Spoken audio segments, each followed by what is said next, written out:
بسم اللہ الرحمن الرحیم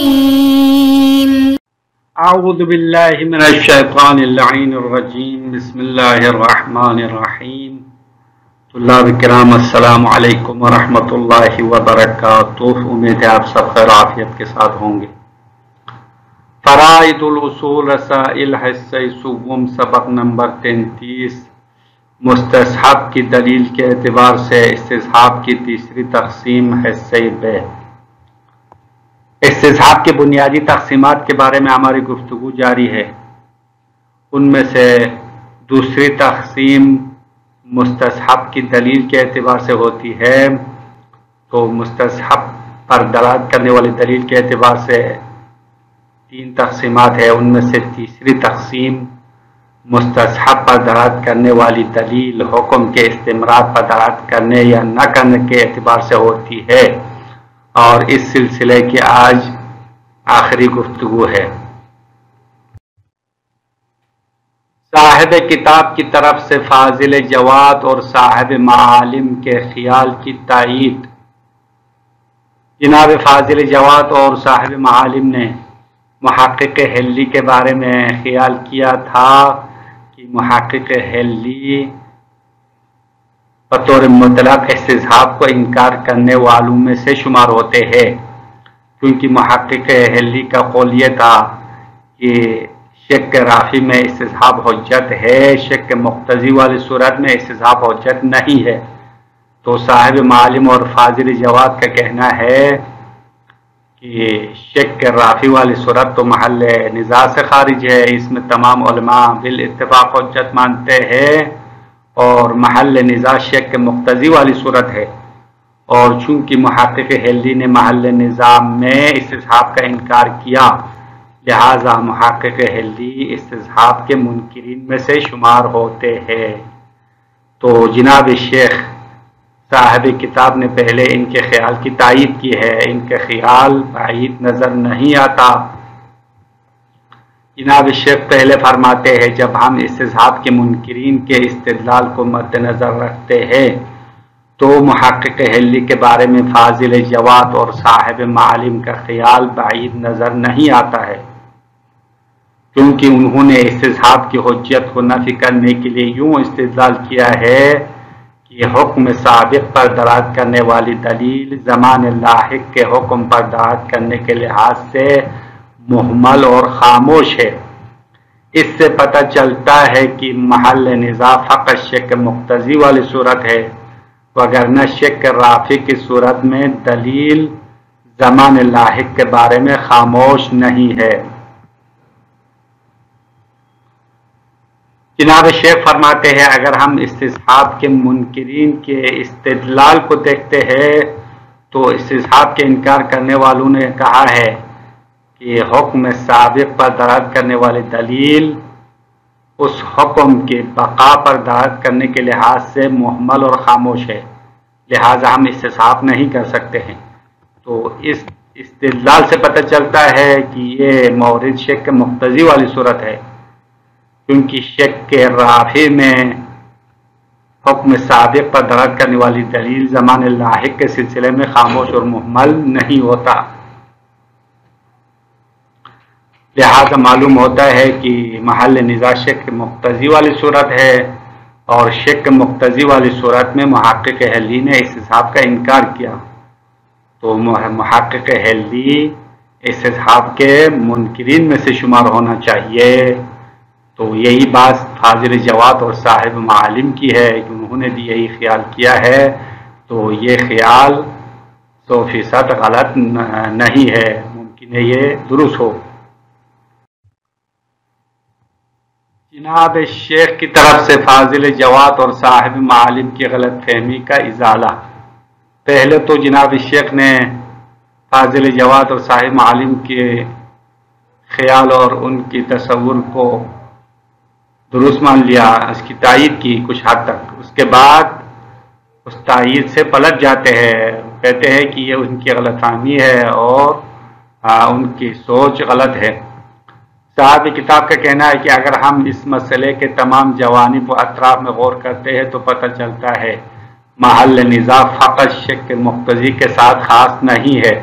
بلکہ محل نزاع عام ہے۔ اس بات پر ہمارے پاس چند شواہد موجود ہے۔ صاحب کتاب فرماتے ہیں کہ استصحاب میں جو مورد محل نزاع ہے وہ فقط شک مقتضی والی صورت نہیں ہے بلکہ شک مقتضی اور رافض دونوں میں علماء کے درمیان اختلاف پایا جاتا ہے، اور اس سلسلے میں ہمارے پاس کچھ ادلہ ہے، کچھ شواہد ہے۔ پہلا شاہد علماء کے کلام میں غور و فکر کرنے سے پتہ چلتا ہے کہ محل نزاع عام ہے۔ مثال کے طور پر سید مرتضیٰ نے اس شہر کی مثال دی ہے جو کہ دریا کے اطراف میں تعمیر کیا گیا تھا۔ کچھ عرصہ گزرنے کے بعد انسان کو شک ہوتا ہے کہ وہ شہر موجود ہے یا خراب ہو چکا ہے، اس وقت اس کی بقا کا استصحاب نہیں کرتے ہیں۔ یہ بات بالکل روشن ہے کہ یہ شک رافع کی مثال ہے۔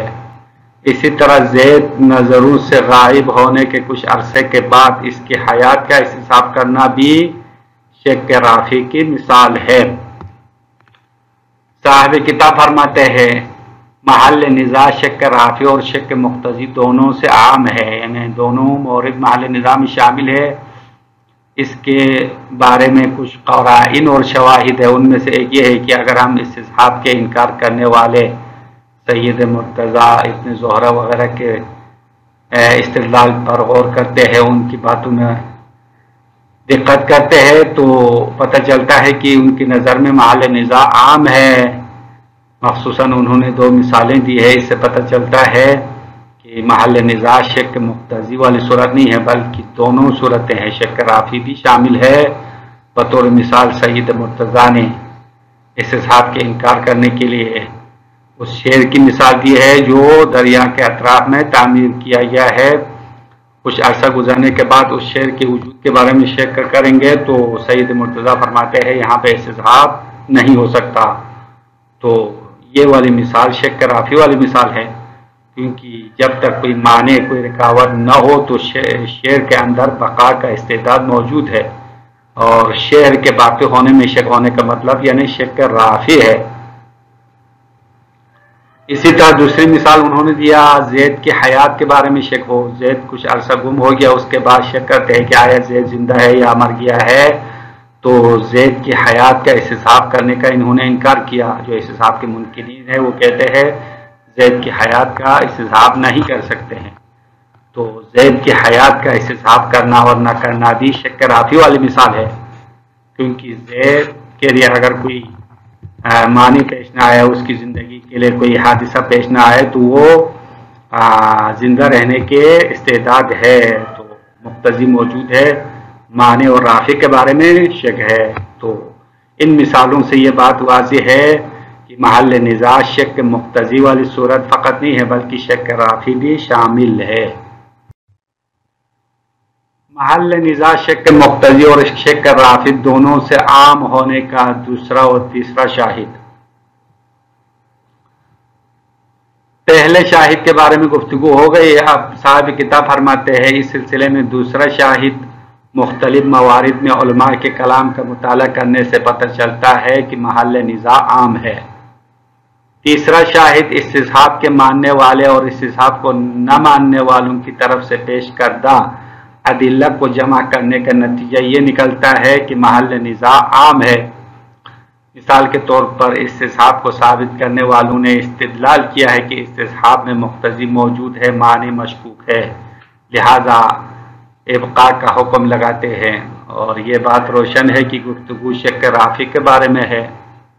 اسی طرح استصحاب کے منکرین نے کہا ہے کہ اگر استصحاب حجت ہوتا تو باب قضاوت میں نافی کا بینہ مدعی کے بینہ پر مقدم ہونا چاہیے، کیونکہ نافی کے ساتھ استصحاب ہے، بحال کی بینہ نافی مقدم نہیں ہوتا ہے، لہذا معلوم ہوتا ہے استصحاب حجت نہیں ہے۔ یہ استدلال بھی شک رافع سے مربوط ہے۔ تیسرے شاہد کے بارے میں صاحب کتاب فرمانا چاہتے ہیں کہ اگر ہم استصحاب کے مثبتین اور نافین کے استدلال کو آپس میں جمع کریں گے تو پتہ چلتا ہے کہ محل نزاع عام ہے۔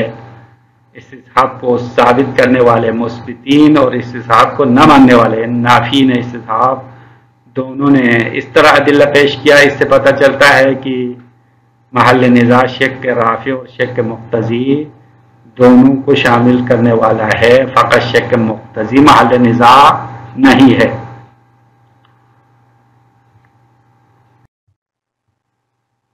وَهُوَ غَيْرُ بَعِيدٍ، اب یہاں سے عبارت کا ترجمہ کریں گے۔ ہوا کی ضمیر خیال کی طرف پلٹاتے ہیں، اور تخیل بعضهم میں جو تخیل باب تفاعل کا پھر ہے اس کا مصدر کی طرف پلٹائیں گے۔ ہوا یعنی یہ صاحب معالم اور فاضل جواد کا جو خیال ہے وہ غیر بعید بالنظر الى کلام السید والشیخ و ابن زہرہ وغیرہم، کہ اس حساب کے انکار کرنے والے ابن زہرہ، شیخ توسی و سید مرتضیٰ کے کلام کو دیکھتے ہوئے ان کا خیال بعید نہیں ہے۔ حیث ان المفروض فی کلامہم هو کون الدلیل الحکم فی الزمان الاول قضیۃ محملۃ ساکتۃ عن الحکم الزمان الثانی ولو مع فرض عدم الرافع۔ حیث ان المفروض فی کلامہم، جہاں پہ کلام منکرین میں مفروض اور جو فرض کیا گیا ہے وہ کون دلیل الحکم فی الزمان الاول، زمان اول کے حکم پر دلالت کرنے والی دلیل، قضیۃ محملۃ ایک محمل قضیہ ہے، ساکتۃ عن الحکم الزمان الثانی ولو مع فرض عدم الرافع، رافع نہ ہونے کے فرض کے ساتھ وہ حکم زمان اول پر دلالت کرنے والی دلیل حکم زمان ثانی پر دلالت کرنے کے لحاظ سے خاموش ہے اور محمل ہے۔ تو یہ قضیۃ محملہ، یہ والا جملہ قرینہ بنتا ہے کہ محل نزاع شک مقتضی والی صورت ہے، کیونکہ شک رافی میں حکم زمان اول پر دلالت کرنے والی دلیل زمان ثانی کے حکم پر دلالت کرنے سے خاموش اور ساکت نہیں ہے۔ الا کے بعد صاحب کتاب اپنی تائید سے پلٹ جاتے ہیں، الا مگر ان الذی یقتضیہ التدبر فی بعض کلماتہم، وہ چیز جو بعض کلمات میں فقہاء اور مجتہدین کے بعض کلمات میں غور کرنے کا نتیجہ ہے، مثل انکار السید استصحاب البلد المبنی علی ساحل البحر، جیسا کہ جناب سید مرتضیٰ کا انکار کرنا اس شعر کے استصحاب کو نہ ماننا، انکار کرنا جو دریا کے اطراف میں بنایا گیا ہے، مع کون الشک فیہ نظیر الشک فی وجود الرافع للحکم الشرعی، ساتھ اس کے کہ اس بلد مبنی کے بارے میں شک ہونا حکم شرعی کے رافع میں شک ہونے کی طرح ہے۔ یہ طرح اس لیے کہا، نظیر اس لیے کہا چونکہ بلد مبنی علی ساحل البحر یہ مثال حکم شرعی کی مثال نہیں ہے، یہ عام مثال ہے، تو اگر اسی طرح شک حکم شرعی میں ہو جائے تو وجود رافع کے بارے میں شک ہونے کی طرح ہے۔ وغیر ذالک، اور اس کے علاوہ بھی کچھ قرائن اور مثالیں ہیں، مما یظہر للمتأمل، ان مثالوں میں سے ہے جو غور کرنے والے کے لیے ظاہر ہوتی ہے۔ وَيَقْتَضِيهِ الْجَمْعُ بَيْنَ كَلِمَاتِهِمْ وَمَا يَظْهَرُ مِنْ بَعْضِ اسْتِدْلَالِ الْمُثْبِتِينَ وَالنَّافِينَ هُوَ عُمُومُ النِّزَاعِ لِمَا ذَكَّرَهُ الْمُحَقِّقُ۔ فرماتے ہیں وَيَقْتَضِيهِ، اور جس چیز کو تقاضا کرتا ہے، وَيَقْتَضِيهِ یہ والا جملہ پہلے والے وَيَقْتَضِي پر عطف ہے، وَيَقْتَضِيهِ الْجَمْعُ بَيْنَ كَلِمَاتِهِمْ، علماء کے کلمات کو ان کی باتوں کو جمع کرنے کا تقاضا ہے۔ وما يظهر من بعض استدلال المثبتين والنافين، اور استصحاب کو ثابت کرنے والوں کی طرف سے اور استصحاب کو نفی کرنے والوں کی طرف سے پیش کیے گئے استدلال میں سے بعض استدلال سے جو بات ظاہر ہوتی ہے ان کو جمع کرنے کا نتیجہ یہ ہے وہ عموم النزاع بما ذکرہ المحقق، کہ محل نزاع جو محقق نے مورد بیان کیا اس سے عام ہے۔ محل نزاع صرف شک مقتضی والی صورت نہیں ہے بلکہ شک مقتضی اور رافع دونوں کو شامل کرنے والا ہے۔ فما ذکرہ فی المعارج اخیرا لیس رجوعا عما ذکرہ اولا۔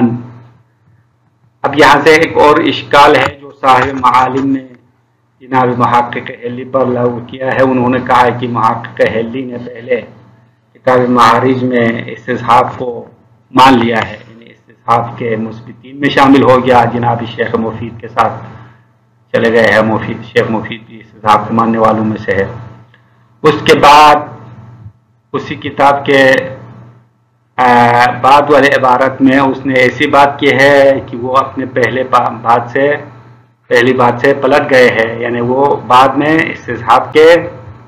منکرین میں سے شمار ہو گیا ہے، یعنی پہلے استصحاب کو مان لیا ہے، پھر اس کے بعد استصحاب کو انکار کیا تو وہ اپنے پہلی بات سے پلٹ گئے ہیں،